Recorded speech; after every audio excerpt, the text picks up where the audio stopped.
Call the meeting to order at 5 o'clock. Please rise for the pledge of allegiance.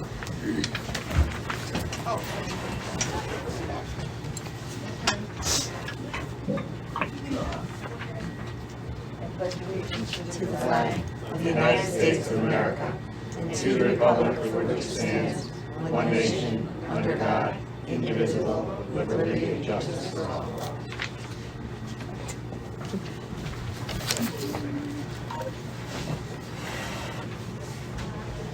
Okay, somebody has to make a motion to approve the October 13th, 2021 regular meeting minutes.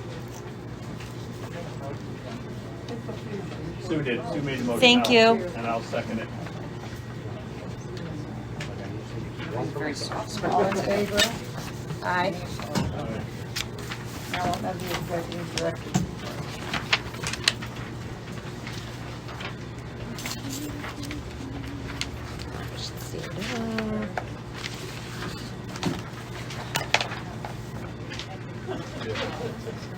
Hello, everyone. Thank you for coming to the meeting.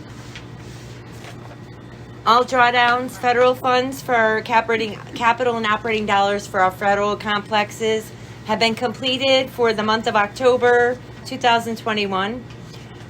Move-ins, public housing, we had 3 move-ins, 1 move-out. Housing Choice Voucher Program, we had 2 move-ins, 1 transfer, 3 move-outs. We're still up to number 40 on the waiting list, only because we don't have enough available Section 8 properties. So just to throw it out there, if anybody knows any landlords with rental units available that are willing to rent within our reasonable payment standards, please have them contact me in the office. We're always looking for rental units. Right now, we don't have a lot of them, so always scouting out for more. We do have certain parameters and maximum rents, so they'll need to talk to myself or Rosa. But if you know somebody, put them in contact with me, please. That would be great. George B. Lewis 1 and 2 complexes. Base rent hearings were held at both George B. Lewis sites and at the NHA office for Lewis Circle residents. Attendees were documented, and the base rent increase that was approved by the board was explained to the residents. Turnout was fairly minimal, but everyone came and we provided an explanation. With respect to Lewis Circle, there were no attendees. Robert E. Hutt Congregate Complex. Renovations are complete. New refrigerators have been installed. All we're waiting on are 16 stoves, which are currently back ordered. Residents had a fun-filled Halloween luncheon with the costume and fall wreath decorating activities.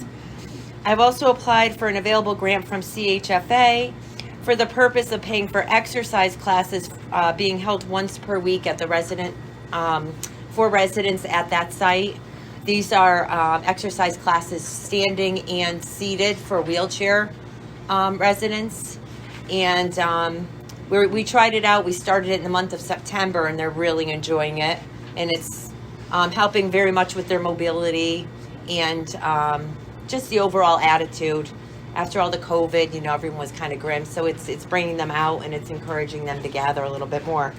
So Oak Terrace, we contacted the water company due to complaints from 2 residents in building 3 with respect to water condition.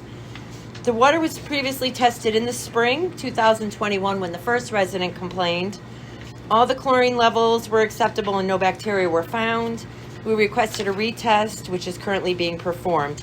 I did just get the test results this week from that second water test, and that one came back fine as well. I did manage to I went to visit all the units to discuss their concerns prior to the testing, requested the retest. We also did some flushing of the spigots at the buildings per the water company's recommendation. So the tenant that had the primary complaints in building 3 said her water's much better now. So we also did some cleaning methods, explained the cleaners that will get rid of mold and mildew in your tub and around your toilet rim and things. So that seems to be working out well. So I'm happy to report that, but I'll provide a copy of the report to all the board members for their information, and I'll also forward it to the residents in the building. And just to be accurate, they tested building 3 and building 4. So that way we could make sure that, the tests were accurate, that there was no interruption or, nothing within the building that was affecting it. So being that they tested both buildings, it came back identical and they were both safe for drinking. We're pretty much satisfied with the results. A new pole light was installed behind Building 9 in response to requests for additional illumination behind Buildings 19 and 25. Sue, maybe you can confirm, is that light working? Yeah. Oh, good. Is it improving the area there? Yeah. Oh, great. Okay, glad to hear it. I'll let Paul know. Leaf pickup has begun at Oak Terrace, actually there and all sites, and it's going to be an uphill battle because Oak Terrace trees are just starting to lose their leaves. So I went through yesterday, it was clean. I went today and it's a mess again.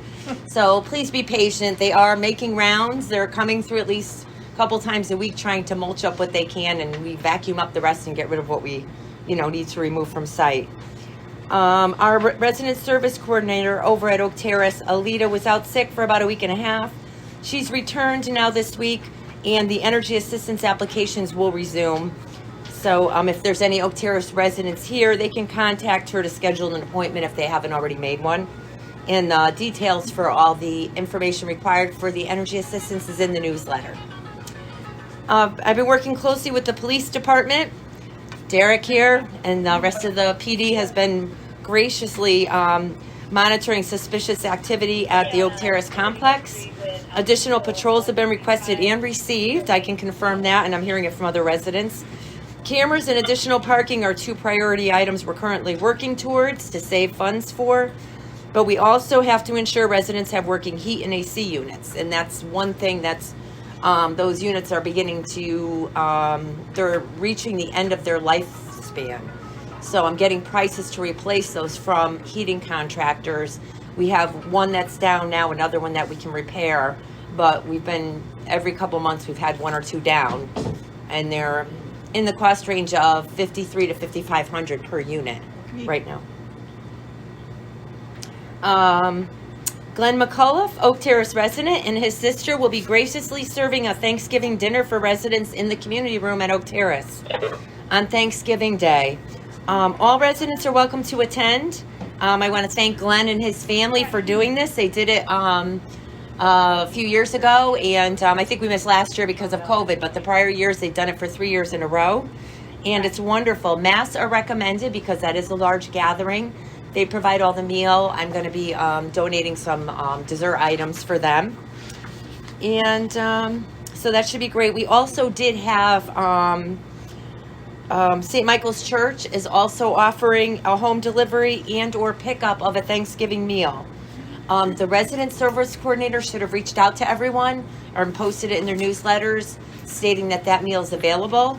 If you're not, if you want it delivered, you have to provide your name and your apartment number. It'll be delivered between 12 and 1 or 11 and 1.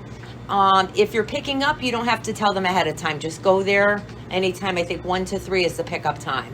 So, and you can go, they do have choices. So if you're, and I just found this out today, they do have choices, like you can get just white meat, dark meat, and you could pick your dessert, you could pick your sides.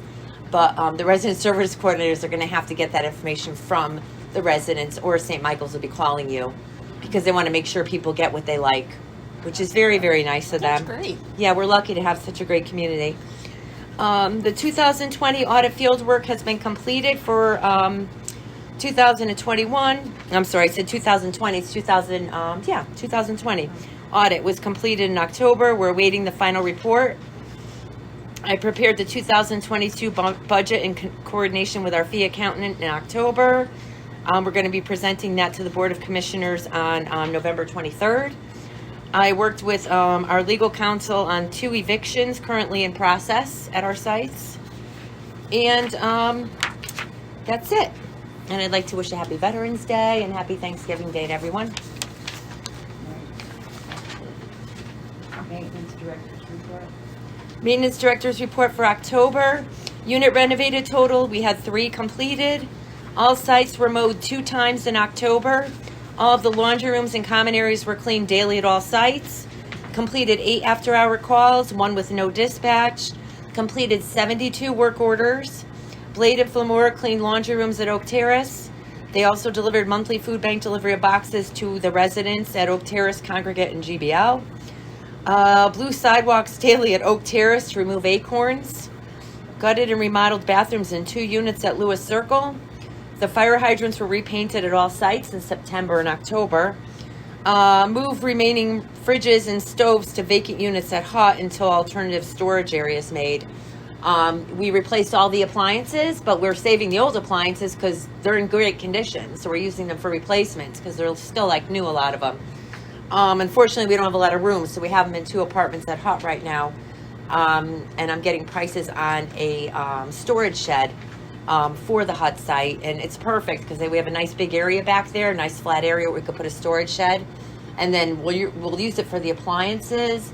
And then what we'll do is, after we take those appliances out, we can store lawn and or snow equipment in there if we get a large enough one. So we're trying to save up some money to get that there. Installed additional pole light, as I said, behind building 19. Trim branches hanging over building 25 at Oak Terrace. Picked up branches and sticks on the ground at Oak Terrace prior to leaf removal. Leaf removal started at all sites. And the mechanic installed the leaf box on the dump truck and changed the oil. So we could begin the pickup. I have a question for you. Sure. Those refrigerators and stoves you're gonna move from Hut. Yes. So they're good. We had a problem, remember, when, we did them here at We Drive, some of them we replaced over at Oak Terrace, a lot of them didn't work good, remember? We replaced a lot of them, we were saving them from there, and I was just wondering to make sure that these are okay. Yeah. Yeah. Oh, yeah. We're only saving the ones that work, so we're testing them all. I mean, they were all working anyway because the tenants were actually using them. So the ones that are still in really great shape we're saving rather than buying new appliances. We discarded probably 6, which wasn't bad at all. And the stoves are all in pretty good shape too because they don't really They don't cook that much. they don't You've cook got that the much. meals there, Mhm. so that's But they're the another thing. same size stoves and refrigerators that we use at Oak Terrace and at We Drive. Okay. So it's perfect. So we are able to utilize those. Thank you. We go to the police department. Good evening. I'm going to wish any Marines in the group happy birthday today before I say happy Veterans Day to the rest of you. Real quick, Hut Housing had 7 calls, 3 ambulance, 2 fire calls, a psychiatric crisis, and a suspicious motor vehicle. The 2 fire calls were false. There was no fire, just an alarm and a smoking burner. The suspicious motor vehicle was a vehicle over by their dumpster. It was nothing. Then 5 calls right here at 71 Osborne. That's not right. Should be 7. Can't do math apparently. I have 5 ambulance calls, 1 assist others, and 1 fire call. Again, the fire call was false alarm, just some smoke. And the assist others was somebody called the police department because they could not get in touch with maintenance for a total issue. Then George B. Lewis 2, 1 call for an ambulance, nothing at Lewis Circle, and then 66 calls at Conrad Street. When you take out the 52 patrol checks that we did there last month and the 1 administrative call, which was me having the meeting there, that leaves only 13 actual police-related calls there. 6 of those were for an ambulance. 1 was an assist other, which was probation, checking up on someone that lives there. There was a domestic, which was an argument only, no violence, so no arrests were made. 3 general complaints, a repossessed motor vehicle, and a welfare check. So, and then I'm not sure if there's anybody from, I know you're from Conrad Street, but based on the information that we have for what's going on up there, I would expect a resolution to that by our next meeting.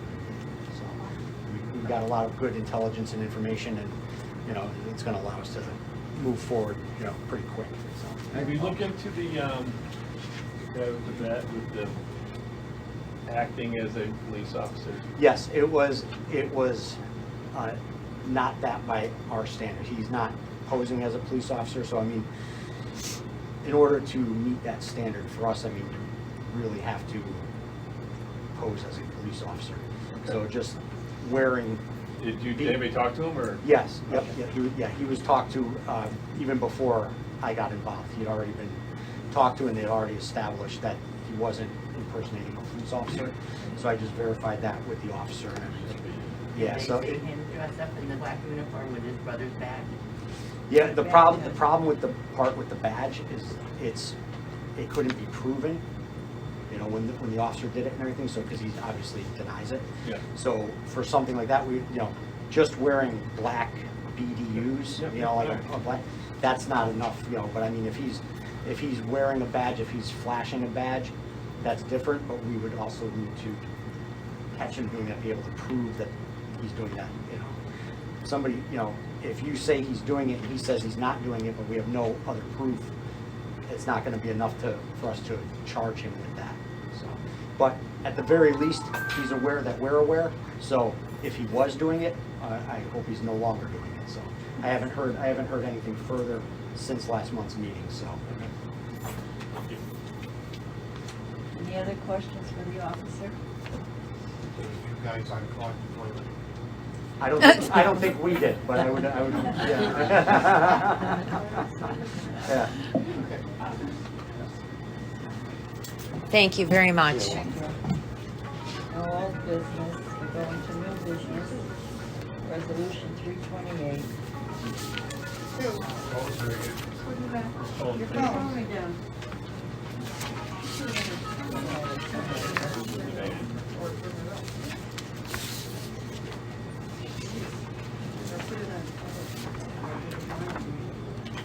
Want to explain it, the resolution? Sure. Do you want me to read it? No, I'll read it, but Okay. I have to find it here, I know here it is. Yeah, it's in the packet with the memo. Yeah. One of the many packets. Okay. Yeah, right in front of those, Helen. You want me to read that whole thing about the base increase, or can you read it? Or you want me to just read it fast? Well, I mean, I could read the resolution. if you want me Okay. to explain it. Sure. Basically, the Department of, Connecticut Department of Housing, who subsidizes the Robert E. Hutt congregate site, requires every year they look at our budget because they provide a rental subsidy and service subsidy. So similar to HUD monitoring the flat rents here, they also look at the base rents over there. So we were reevaluating. The past 2 years, they wanted increases. We held off last year due to COVID. It was very traumatic to residents and a lot going on, so we held off. But this year, we're required to do a $40 base rent increase. So basically, I mean, it's still within reasonable market standards, and it includes an efficiency apartment with heat and hot water included. So it's basically still affordable, and only those who can afford to pay for it pay the increase. Whoever can't afford it, it's subsidized. However, that's what Department of Housing dictates. We have to determine the rents based upon current market rents, which have all gone up. So this resolution is documenting that the board approves it per the requirements of the Department of Housing, and I provided letters from the state of Connecticut stating that this had to be done. And that's it. Thank you. Sure. Now, resolution number 328, Robert E. Hutt congregate base rent increase effective July 1st, 2022. Whereas the Nordic Housing Authority is required by the state of Connecticut Department of Housing to establish flat rents which are able to sustain the congregate facility building, repair, and maintenance. Now therefore be it resolved, the Board of Commissioners of the Nordic Housing Authority do hereby authorize the base rent increase of $40 for the Robert E. Hutt congregate complex in accordance with the Department of Housing requirements. Results as follows. This is a roll call vote. Myself, yes. Commissioner Helen Borbas? Yes. Commissioner Fidalgo is absent. Sue Astry? Yes. Matt Harris? Yes. All in favor?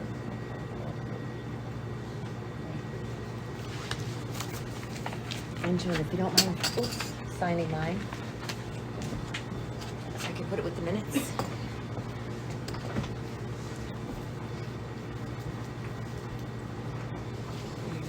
Thank you. Now, we'll go into our fee accountant contract extension. proposed fee contract extension, review and discussion with respect to the contract. Motion to approve one-year fee accounting proposal for the term of January 1st, 2022 to December 1st, 2023. So that's for our account. Yes, yes. HUD does allow us to have contracts for up to 5 years before reprocurement. So Tim, this will be our third. 2020 was the contract, so this will be our third year. So what we agreed to do with him was option the 1 year extension. And being that, I mean, I'm really happy with what he does for us. He works well with our agency, The and only he's thing, I mean, he's not gonna go up, it's gonna be, his fee is $110 an hour. yes, exactly. But the only thing I think the world of him, because I call him a lot of times for Yeah. different questions and he answers me, you know. But we only get, he's supposed to give us quarterly, I guess, those And reports. I do typically get the financials. There was only one he missed, and sometimes I don't forward them because a lot of board members weren't reading them. Because I asked you, remember, and I didn't get one, I got And the one for- month he forgot it was actually in his draft folder. But typically every quarter I get financials from him. I only have two, but one was 7 months, one was 8 months. Mhm. But I got it July and August, I haven't got anything from, August. And I know we got two, I don't know if you got any prior to Yeah, I that. just got another set of financials now that I was going to send with the minutes. Okay, thank you. Sure. That's the only thing, you're supposed to send it to me quarterly, and I like to review all those, I always have questions, I call them myself on it. All right, thank you. Well, now we have to approve that. So that can just be a motion. That's not a roll call. All right, will somebody make a motion to, the fee accountant contract extension to 2022, 12/31/2022? Make a motion to extend the fee accountant contract to I think it December 21st, 2022. 2022. Yeah. I second it. Okay. Ellen, and, yes. Thank you. All right, thank you. Now we'll go into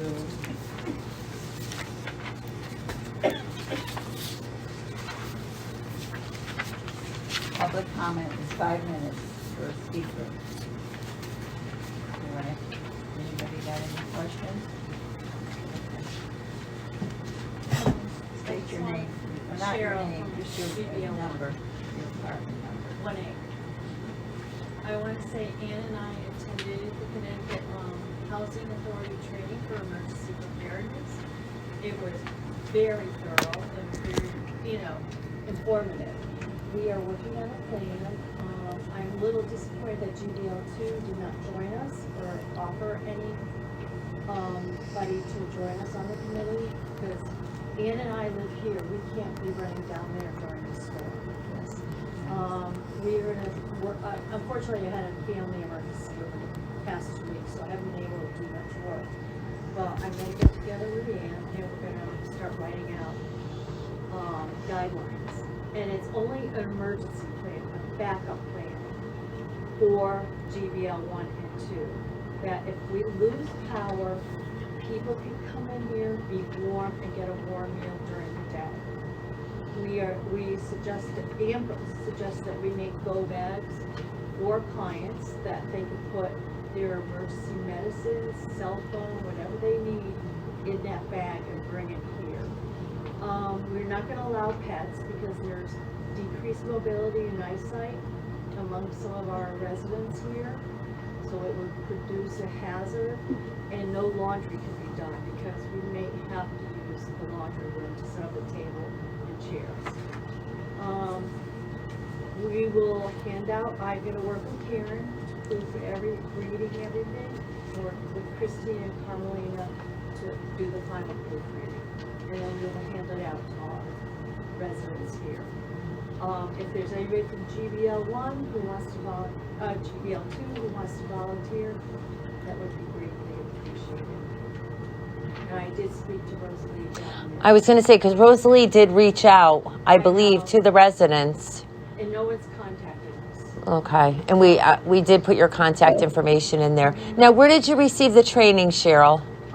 Karen gave us the website, so Ann and I did it together. Mhm. It was a Zoom, and it was the go. Oh, great. They gave us all the handouts and printouts and everything that we needed. So if there's a power outage, residents can come here, get food, bring their medications, stay over. Because this room is powered by a generator. Well, we have a generator downstairs, so. We would contact the police, we would contact the electric company so that they could get in here. Mhm. We should be one of the first sites, all the elderly housing to get power. Oh, great. Red Cross and FEMA will be here because they will only come in if housing is totally disabled. Okay. People should be aware of that. Good to know. Just to add on, Yes. we did, and the training was really excellent. It was quite scary, but, the things I never thought of, I didn't even think of. They're just putting a bladder down on them. But, we social talked workers head about out to, having yell. training perhaps on first aid and or CPR for people to do that here and make sure, well, I know Carmelita's already doing that to get emergency contact information and the go bag would be something that we would educate them on. Mhm. We would, the suggestion during the training was to have a go bag available or as a prize if people came to a training session or something because I was like, how are we gonna get people to come? And like, well, We were thinking of even little flashlights on lanyards or yeah, something. yeah. Because they're gonna go back to a dark apartment and then that's something we thought about. Just the two of yous went. Just the two of yous went. That was nice. It was good, Thank you for doing that. except for being scared, but well, there were, I think it was mostly like social workers on the call Mhm. and the things that they'd had to do in the past. Yeah, they went over, like Thirteen active calls? shooter training, Oh, yeah. everything. It Right. was Diane's incredible. not always so. They Flooding. educated us. Wow. Thank you. Got somebody new here today, Your backup is here. My back is. huh? Backup. Is this the boss? This is Sergeant St. George. She was just promoted this week. Oh, So congratulations. So she's up on evening shift training for the 2 weeks for the sergeant position. So Very nice, thank you. I Welcome. thought it'd be good for her to come in, say hi to everybody, and introduce herself. So. I've got her since high school. Literally, since St. Paul. Yep. All right, anybody else for public comment? Nobody else? No, nothing else? Quiet. This is a quiet group. I just wanted Yes. to know about where we stand with the bird feeders and all of that. I don't know, Chrissy could answer that. Well, there was a notice that was distributed to all residents. You got one, right? Yeah, Okay, giving everybody until the end of the week, yeah. till the end of next week to, No, it's till no, this week, 12. till Friday. To resolve those issues. So those Okay, who well, we aren't, just refilled them all today, so I'm sure Okay. there's no intention of taking Yeah. them down. well, we're gonna be working on that and that's our priority. So Maritza's on board, maintenance is on board, and it will be addressed. I don't know if they have trouble here, this complex, I don't hear anybody ever complaining What's about that? that. Everybody takes care of their dogs, run leashes and everything. Well, that's good. An A plus for that. That's what Karen's doing. Well, thank you, everybody, for coming. Commissioners' comments, anybody has comments, commissioners? No? Anybody? No? All right. Gonna have a short meeting. I'm gonna adjourn the meeting now. Commissioners' comments? Yeah, I just said commissioners' comments. Yep. Did you have anything? Nobody said anything. Yes, Well, did. I think after the year and a half that we've gone through, I think we have Thanksgiving coming, and I think every single one of us has something to be thankful for. So sometime during the day, take a moment, reflect, and say thank you. Number one, you all got out of bed in the morning, and that's a big thing. Tomorrow is Veterans Day, and we'll honor those that have served and are serving. That's it. Thank you. Helen. Very nice. I wish everybody also a happy Thanksgiving. I'm gonna adjourn the meeting at 5. Happy Veterans Day. 5:30. Happy Veterans Day.